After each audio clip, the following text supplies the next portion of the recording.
All right, good morning, everyone. We're continuing in our quest for knowledge and perfection that the Moshiach is going to bring. And perfection means that we can work and we can, it says that when God created the world, he created it perfect. The world was created perfect. What does it mean was perfect? And it's like buying a complete, not perfect. It's like buying a puzzle. You buy a puzzle that says, a special puzzle, 100,000 pieces. You go and you open up the puzzle, and you see there's like 20 million pieces there. And you look at the instructions and it says, here, this is a 100,000 piece puzzle. All the other pieces are superfluous. You don't need them. Not part of the whole picture. You have to find the ones that are good and arrange them. And then you'll see an amazing picture. There's a secret, where the hidden treasure is, something like that. So that's something like what the world is. God created the world. He created it complete. Wasn't it complete? The whole puzzle is there. The whole box is there. You have a picture on the front, what it's supposed to look like. The difference over here is that we don't have a picture of what it's supposed to look like, because the world is going to be so perfect that we've never seen anything like it. Can't imagine. We can just sort of get ideas about how the world is supposed to be. Where do we get these ideas from? That's Chassidut. That's the purpose of Chassidut. By speaking about all these upper worlds and higher worlds, and we start to realize that the way that the world is not the way it's supposed to be. And it's supposed to be a type of harmony and beauty and power and love and health and productivity that we never, courage, the things that we've never imagined before. We only have little sort of rays of it. Oh, here we go. So that's what it means. Bati LGani, when God put man in the world was complete. It was complete. Everything was here, but man had to work on it. And we're working that we should get back to that same level. Moshiach is going to come. Then we're going to really start to do work. Then we're going to really work again. Remember, we learned about that.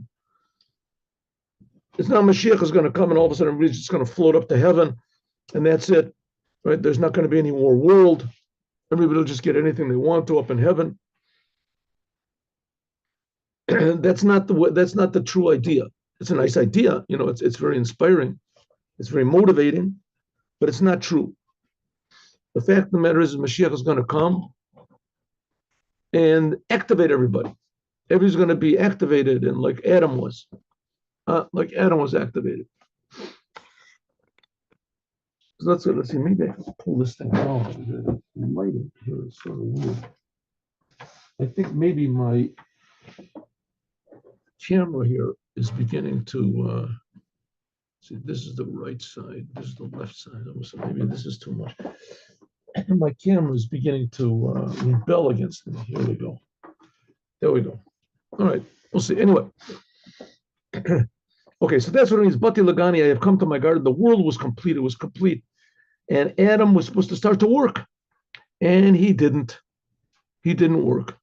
He saw something that he thought was pleasurable and he was supposed to avoid it, and he didn't avoid it.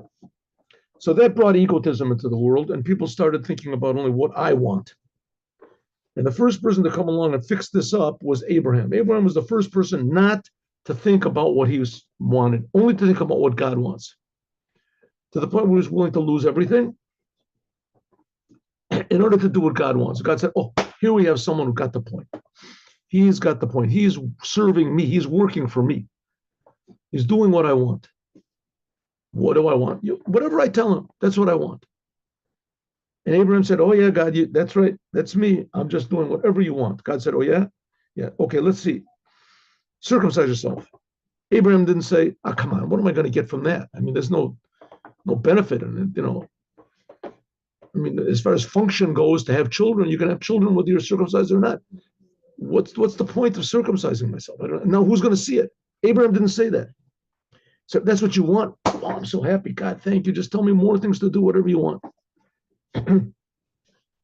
38 years later, God said to him, now you got a beautiful son, right? You waited all your life.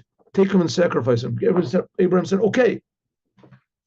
Which meant he was going to lose going to heaven. He was going to lose everything.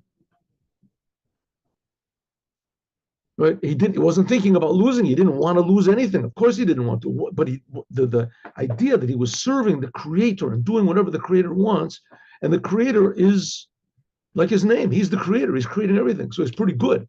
He's not our enemy. He's creating us. So to be able to do what the Creator wants, but you have to appreciate the Creator. You have to appreciate God. If you don't appreciate God, then you fall into idolatry. You fall into the same mistake that Adam did. That's what all the religions of the world are based on: serving yourself, making the same mistake that Adam made, thinking about going to heaven, think about what I'm going to get, not going to hell, etc. Me, thinking about myself. And if I do this, God is going to help me. The idea is that we're supposed to be so happy to do what God wants. It's like children with a father, right? The father says, "Take out the trash." The child says, "Okay, what are you going to give me, Dad, if I do?" I mean, I'm giving you a house. I'm giving you protection. I'm your father. I'm feeding you. I'm providing for you. All I'm asking you is just to take out the trash. The son said, "I heard what you said. I heard what you said, but I have my demands also." What type of a son is that? What type of a person? So there has to be unquestioning loyalty, and the reason there has to be unquestioning loyalty is not because God is going to beat us up. The father's not going to beat you up if you don't do what he says, because he's so good. So we have to appreciate how good God is, and that's one of the ideas of Chassidut, to appreciate how good God is. Away we go. Okay, let's go. Excuse me. So we started this mimer, and it said, and now this, again, for the people who are coming in late or just watching this late, this was a discourse, this was a Hasidic discourse said by the previous Lubavitcher Rebbe Yosef Yitzchok, that I used to have a picture of him, but I don't have a picture. Do I have a picture? No, don't have a picture. And it was said really in like 1926 or something like that. But he ordered that it should be reprinted and distributed to the Hasidim on 1950. And it ended up that he, on Yud Shvat, which Yud Shvat was also the day of the passing away of his grandmother. So he wanted it to be distributed. And in the end, he passed away on that day. And you can say, I mean, he didn't know he was going to pass away. He didn't want to pass away. Or you can say that the Rebbe knew everything. He knew everything that was going to happen. And this is like the orders for the next generation. And the Rebbe, his successor, right? Our Rebbe, it was also his son-in-law, said that the previous Rebbe did not pass away. It just sort of, changed appearances, whatever you want to call it. I mean, I don't understand these things, but nevertheless, the tzaddikim, they don't die. I don't know what it means dying. I don't know what it means living. I don't know how we're here. Here we are. We're serving. The whole thing is a big miracle. But tzaddikim, for sure, we don't understand anything. In some ways, we understand less about tzaddikim than we understand about God. Because God, we understand, he's infinite, and we can learn about it. But what tzaddikim are, we think we understand something. And that's even further away. Okay.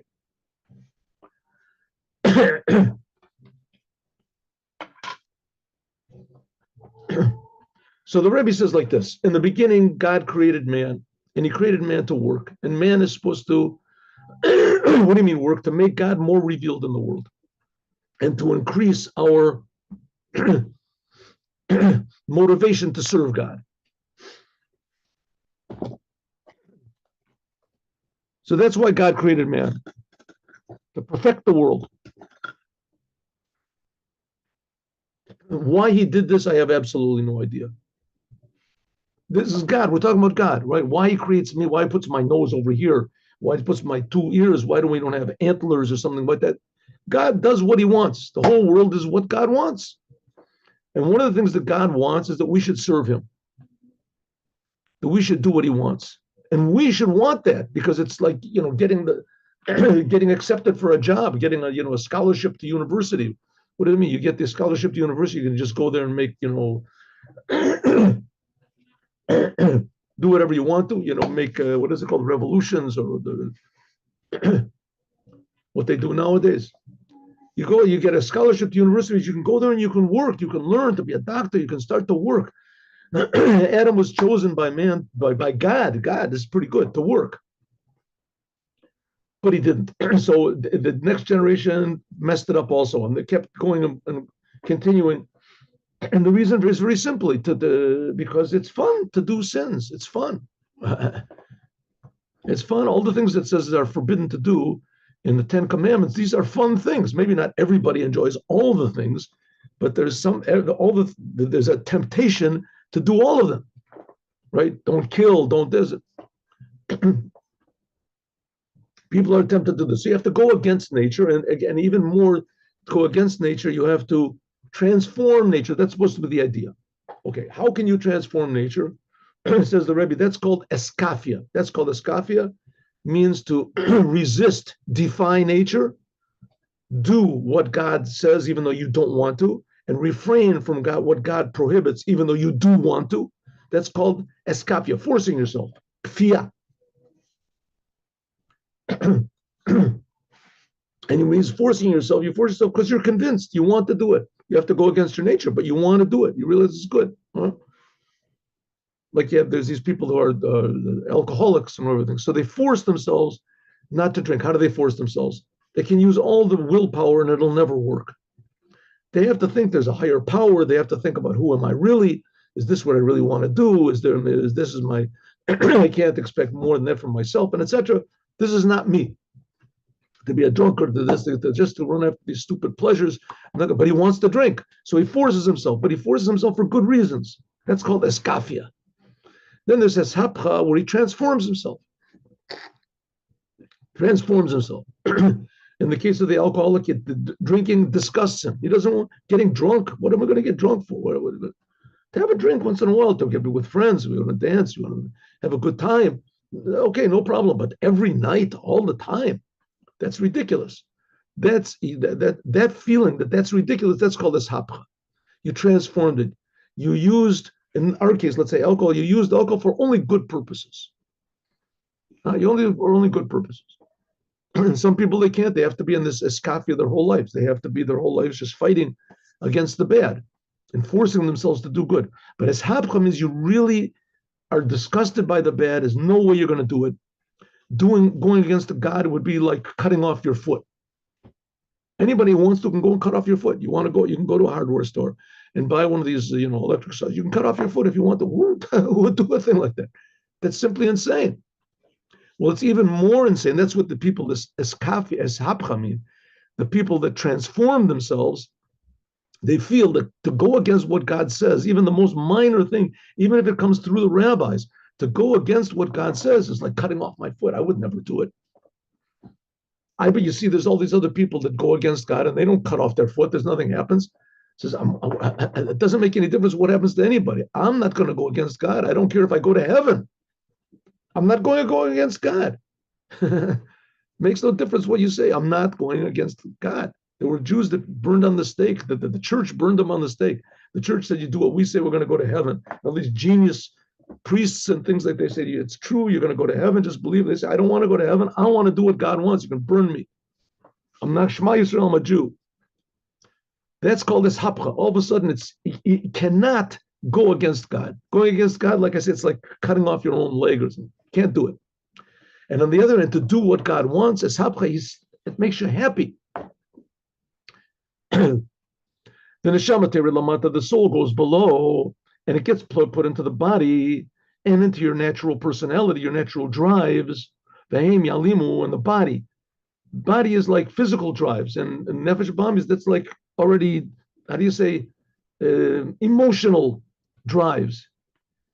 Nefesh b'am is the animal soul. It's called the animal because it's like an animal. It's natural. And the body is even more natural. Body's like eating and sleeping. Nefesh b'am is the natural desires of the nefesh b'am is sort of like what I want to eat, how I want to eat, jealousy, anger, depression, aggression. And these things, yalimu v'yastiru, they conceal over the light of the soul. Now, soul means several different things. So soul means a few different things, and we'll talk about this a little bit. The Jewish people have what's called two souls. They have what's called a godly soul. two souls means two identities. One identity is a natural, normal identity, and the other identity is a godly identity. This godly identity wants to do what it says in the Torah, and it wants to avoid what is forbidden. It wants. It's already there. So this thing is as hapcha. We talked about transforming yourself. It's already there. By every Jew, that's the natural Jew. Again, I want to stress this because it's so very important, and this perhaps is the main message of the Moshiach, that the world is good, and that human beings, every human being is good. Every human being is good. We're naturally good. God said it to Noah 1,600 years after Adam sinned with the tree. He said, man is created in the image of God. That means every single man, not just me or you or my friends or my family. It means every single human being. Doesn't make any difference what they look like, what they are, who they are. If they're mentally what do I say, challenged, if they're emotionally challenged, if they're physically challenged, every person is made in the image of God. Huh? The Germans, the Nazis used to kill people. Anybody who was euthanasia. Anyone who was, not practical for the country wasn't used. Old people, people with Down syndrome, this. Anyone who's sort of a little bit, not the ideal, their ideal, what it meant, so they killed him. There's other religions that say everybody doesn't believe like us is bad, they're evil. The Torah says everyone's created by God, everyone is good. And not only that, the world is good, but it's very concealed. To the point where in Judaism, what's called bad is called klippa, shells. Shell is bad. What's inside of the shell, the fruit is good. So the soul is good. But the Jewish people, they have what's called a godly soul. They really feel God. That's the Jew. Well, that's why we're called sons of God. You have a next door neighbor, you really like him. He's really a nice guy. He likes you. That's wonderful. But his children, he has a totally different relationship with them. That's unspoken. He doesn't have to do anything for his children to be a father. That's the relationship between the Jews and God. We're the sons of God. That's what it says in the Torah. I didn't make this up. It seems a little bit chauvinistic, doesn't? But I didn't create the world. So that's the soul. Okay, so the body, the natural soul, the world conceals over the soul. Nevertheless, the whole idea is the soul should come into the world.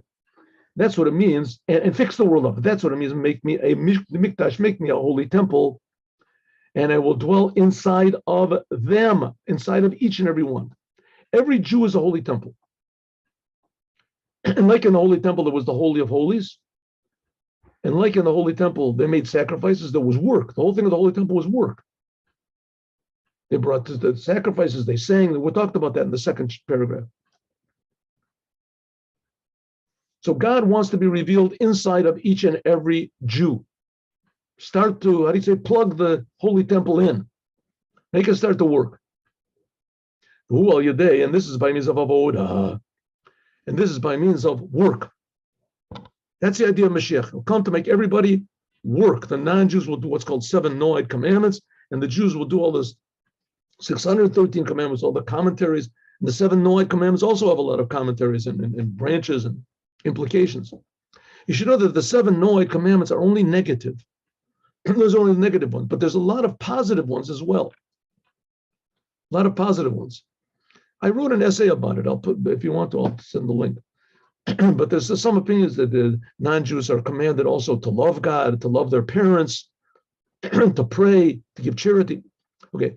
Is that this is by means of eskafia, by means of forcing yourself to do bad and turn from good, to do, that's exactly the opposite. Eskafia, forcing yourself to turn from bad and forcing yourself to do good. Hope nobody cuts that part out that I said and then puts it on social media. Eskafia means forcing yourself to turn from bad and forcing yourself to do good. Or eshapcha means enjoying doing good and hating anything that's bad. Eshapcha. The neshama, that the soul comes down below, puts into the body. We just did this, and that's what it means. That's what it means. Asali mikdash v'shechanti b'tochem. Make me a holy temple, and I'll dwell within each and every one of you. This is by means of avoda. There we go. For the service of eskafia. That's what we got up to. Like it says, kad eskafia sitra achra. Like it says, when there is, pushed away. See, where's this number 3? This is in the Tanya. It says in the Tanya, the Kuti Torah, and etc. Okay. So the saying goes like this. When there is controlled the Sitra Achra is the same thing like Klippa, a shell. Sitra Achra means the other side. The other side. Everything in the world is God. Everything in the world is good. What's the other side? The other side is what's not good. But that's the way that God made the world. God made the world in such a way that everything that's good has a counterpart, a mirror to it. Zeh le'umot zeh, like it says. When we do what Adam was supposed to have done, and we force ourselves to do good, and we force ourselves to turn from bad, we change our nature. Estalik, there is spread out Yakora, the glory of God, Bakulu Almin, in all of the worlds.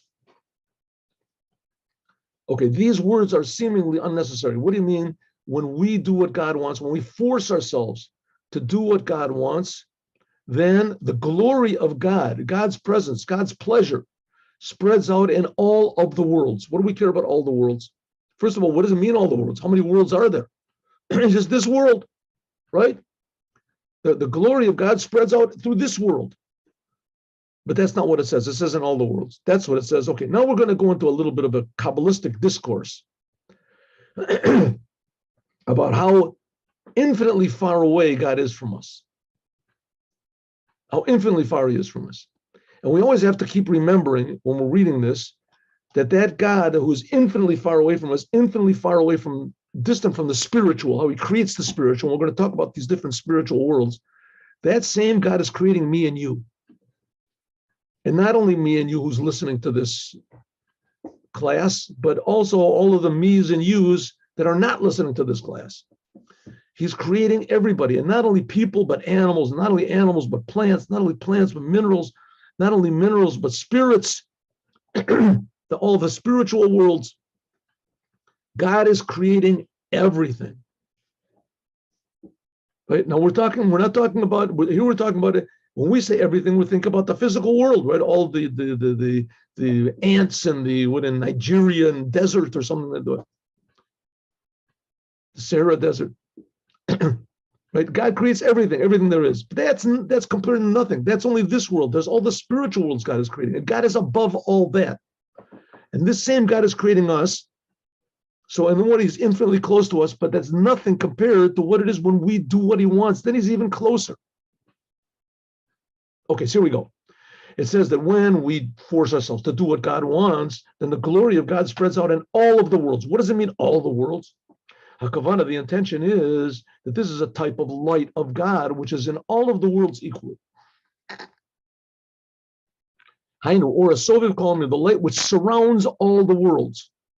Shemeir b'kol olamot b'shava, that it shines in all the worlds equally. For our purposes, another word for the Soviv Kalmim is God, right? You go to a person, ask him, a little child, where is God? They'll point up.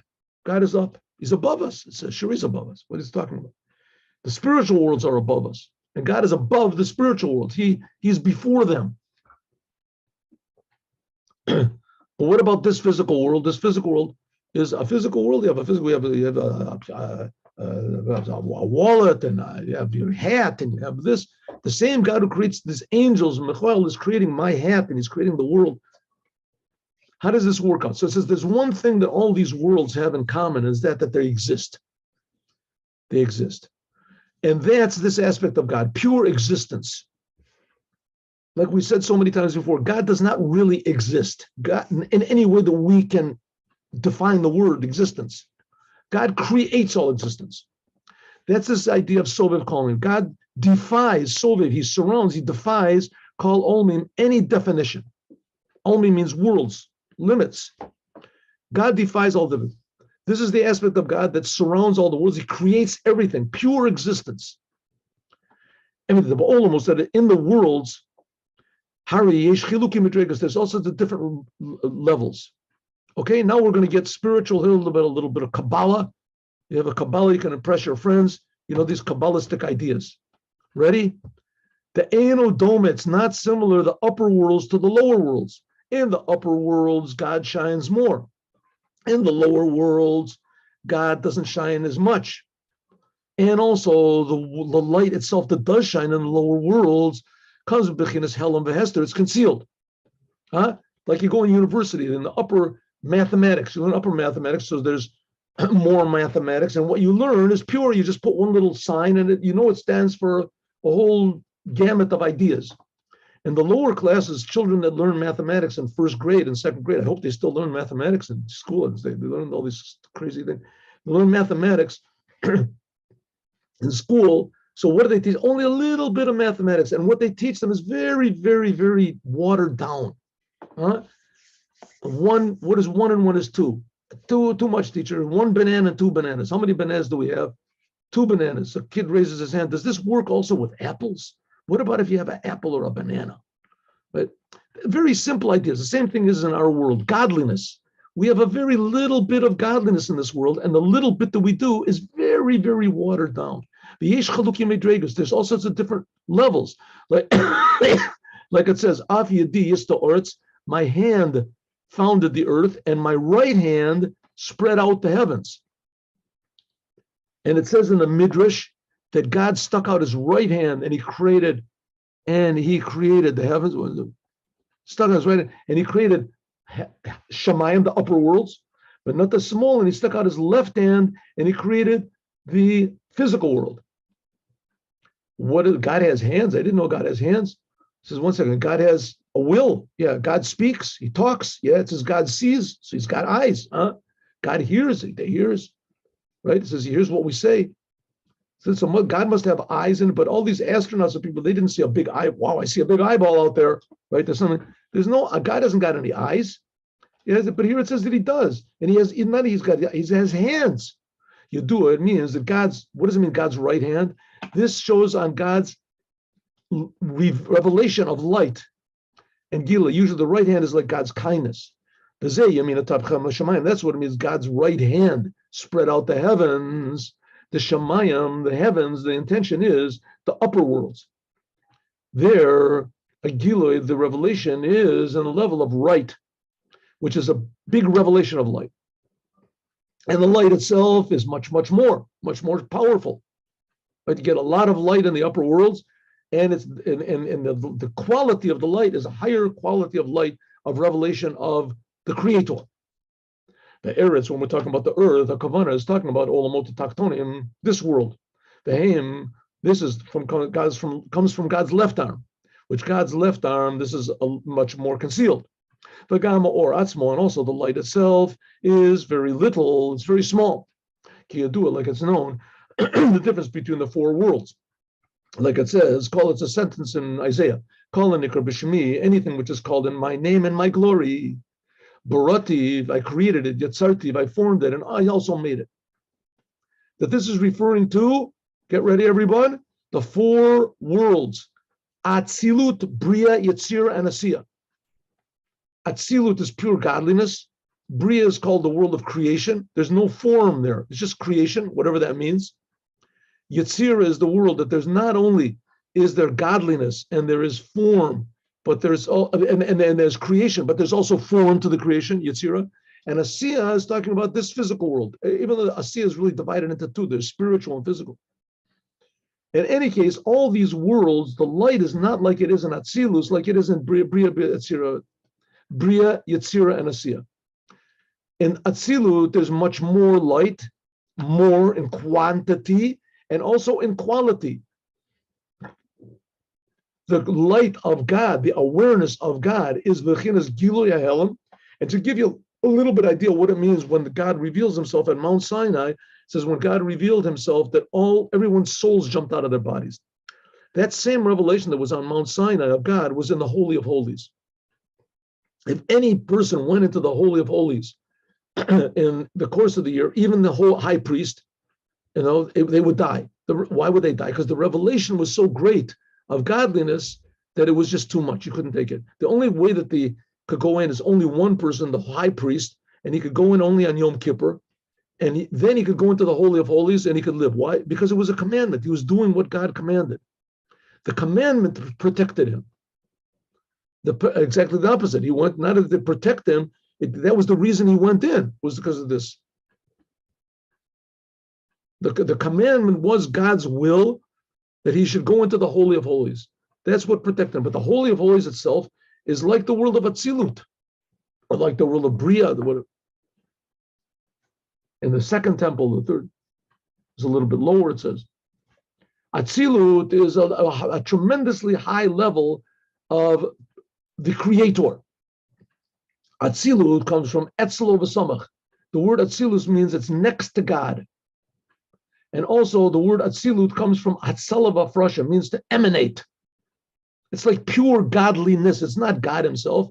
It's still godliness, God's revelation. Atzilut, this is the level of world. It's a world, but it's in the general, it's called one of the worlds of Ein Sof. There's higher levels also. This is an infinite world, which is two opposites. It's what they call an oxymoron. Can't have an infinite world. A world means that it's not limited. It's limited. It's a world that has a definition, has a name. And infinite means that it's not limited. Nevertheless, that's what the world of Atzilus is. That's what was revealed in this. Okay, again, we have to keep stressing. The Rebbe is not trying to tell us what God is not. He's trying to tell us what God is, that God does exist. God creates all existence. God wants us to attach to him. The only way we can sort of, though, comprehend this is a negative way. God is not what I think. He's not the world of the physical world, and he's not even the spiritual world of Asiya, and not the spiritual world of Yetzirah, which is not the case of Bria. The world of Bria, this is the beginning of the existence. Bria means to be created, creation. This is the beginning of creation, something from nothing. Of course, the something over there is a spiritual something, which we have no idea what that means, but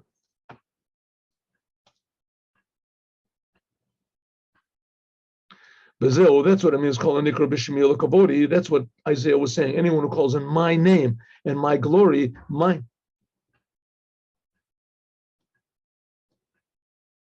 name and my glory. Just one moment, please. One moment. Just give me one moment here. One moment. Okay. My name and my glory. This is Miyuchad B'Yadayim. This is still united with me. Shakai, this refers to the world of Atzilut. The world of Atzilut, that's what it says, the highest dimension. Now, these four worlds, they exist here. We just don't perceive it. Well, what is that? What is the Rebbe gave an example. I don't know if I want to go into the example right now, but okay, well, let's see. I'll give you the example that the Rebbe gave. The Rebbe gave the example like this. What are these four worlds? They exist right here. Let's just take an example. Geometry. Ever learned geometry, any of you people? Well, in geometry, I learned a little bit. Geometry, there's what we call a point, and there's a line, and there's a plane, and there's a cube. According to geometry, a point has no dimensions. It's just where two lines intercept each other. It has no dimensions. A point has no dimensions. A line has one dimension, length. It has no height, it has no depth. How many points go into a line? Infinite. Infinite number of points go into a line. Why? Because a point has no dimensions. So you can take a line and you can intersect it, cut it off, divide it, whatever, as many times as you want to. Each one of those intersections is a point. It's infinite because a line has no height to it. It only has length. So you can take another line and you can go through each line. Each line has no width to it. So the infinite number of points in a line. And then there's a plane. A plane has two dimensions. It has length and it has height. How many lines are there in a plane? Infinite number. You can take a plane and intersect it with lines as many times. Okay, so if so, then how many points are in a line? Infinite. How many lines are in a plane? Infinite. How many planes are in a cube? A cube has depth. So you can take a cube, you can slice it theoretically infinite times. Okay, so we have infinite number of points in a line, an infinite number of lines in a plane, and an infinite number of planes in a cube. How many points are there in a cube? So it's like 3 times infinite, right? So that makes no sense. Maybe mathematicians or something could make sense out of it, but it makes no sense. If there's already an infinite number of lines and points in a line, so a line is infinitely greater than point. So how can there be 3 times infinite in a cube of points? How many points are we given? That makes no sense, right? So he says, that's what we're talking about, something like this. The world of it, let's extrapolate this now to our example, even though it's not really good. It just comes to show us how there can be different levels of infinity. So we have the world of Atzilut, for our purposes, let's say like a cube, right? There's a cube. And in the world of Atzilut is the world of Bria. Bria is infinitely smaller, infinitely less real than the world of Atzilus is. The world of Yetzir, which is a lower world, that's infinitely less real than Bria.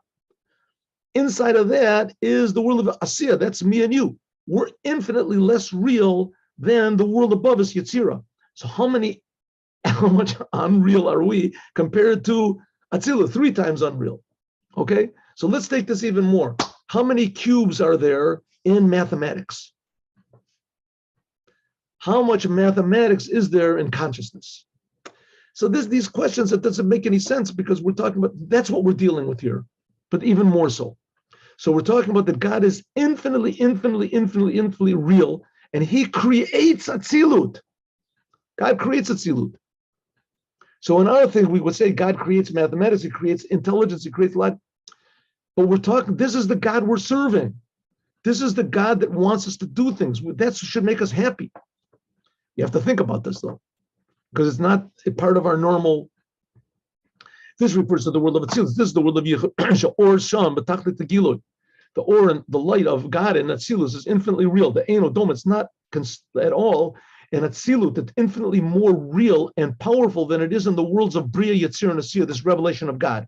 And in Bria, Yetzir, and Asiya, it's more itself. There's different and how God is revealed in the world of Bria, like it is world in Yetzir, which is lower, and Asiya, which is an even lower dimension. All this we're talking about, all these spiritual worlds, which are totally incomprehensible to us, right? And totally incomprehensible to me, for sure. Maybe to you it's comprehensible. To me, I know that it's written here about it.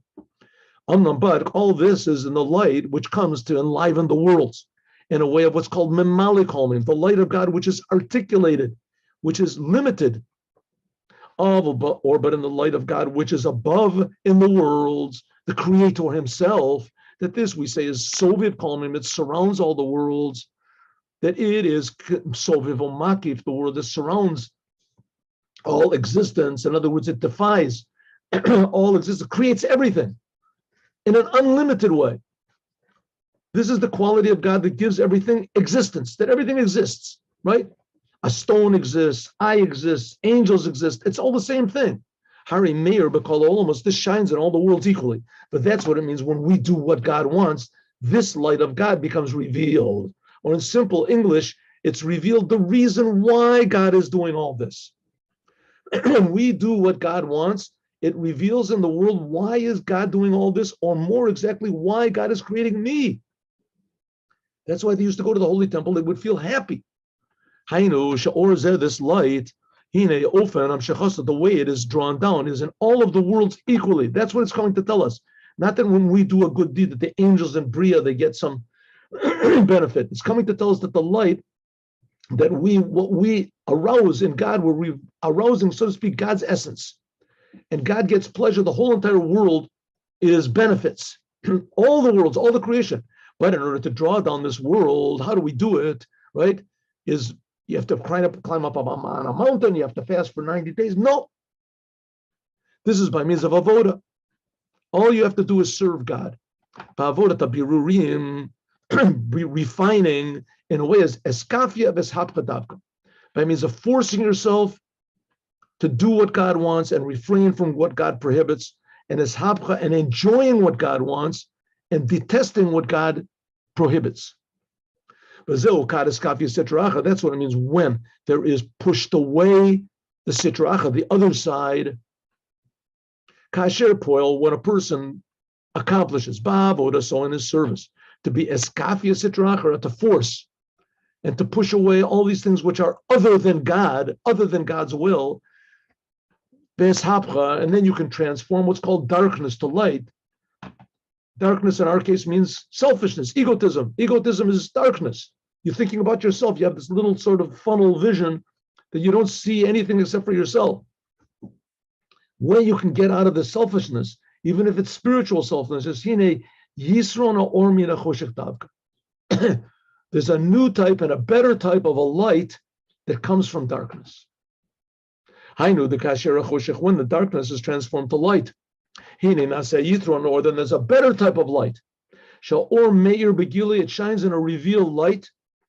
Ad asher ya'ir lamata mamish, until it shines below. So just think about this. If when we do what God wants, this shines a new light into Atzilut, that same light is shined down here. We feel all of a sudden, okay, we're just human beings, so we can't really appreciate this. But nevertheless, it's happening. We have to have faith. This is emunah. This is faith. That something is happening in the world. The world gets a little bit improved. Hainu, shenimshach ha'or, there's drawn down such a light of God, such a revelation of God, asher ofen hamshachaso, that the way that it's drawn is all the worlds equally. That's what it means. All these religions that say, well, you do this, you're going to go to heaven. You don't do this, you're going to go to hell. Heaven, heaven, hell, hell, hell. Heaven, you know what heaven is some good, some pleasures in heaven. You have no idea what pleasures you get. You're going to go to heaven. But one second, all these things about heaven and hell, that's talking about me. What does God get out of the whole business? Nah, what are you talking about? God is that. He just set the whole thing up. And he just sort of watches us, once in a while he turns on the television, sees what we're doing. If it's getting out of hand, he sends a couple of, he sends in the riot squad, take care of us. That's what says the Rebbe. No, that's not the point. That's not the point at all. Just one moment, please. One moment. Isn't this person? Rachshnia. Isn't this, somebody's calling me. One second, I got an important call over here. I know this is not part of the class. It's not. All right, so this, when you do something insignificant, that you think it's insignificant, you hold yourself back from doing something God does. You hold your mouth from saying a bad thing about somebody. You do a good thing, you help somebody else. What do you get out of it? Forget what you get out of it. You did what God wants.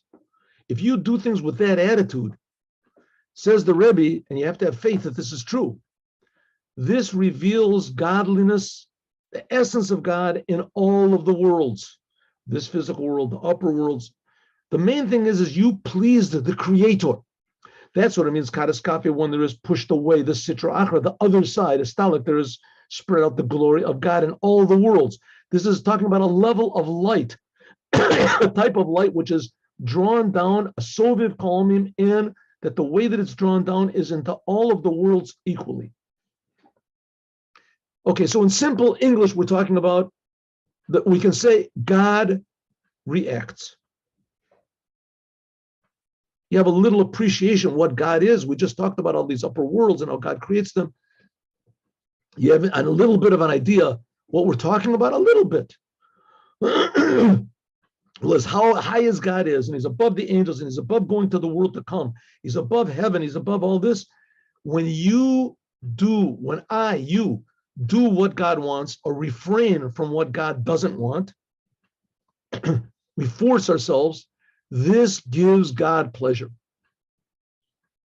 And a little bit, maybe we can appreciate this in this physical world, and we can expand this. And then when you follow your conscience, a person follows his conscience, right?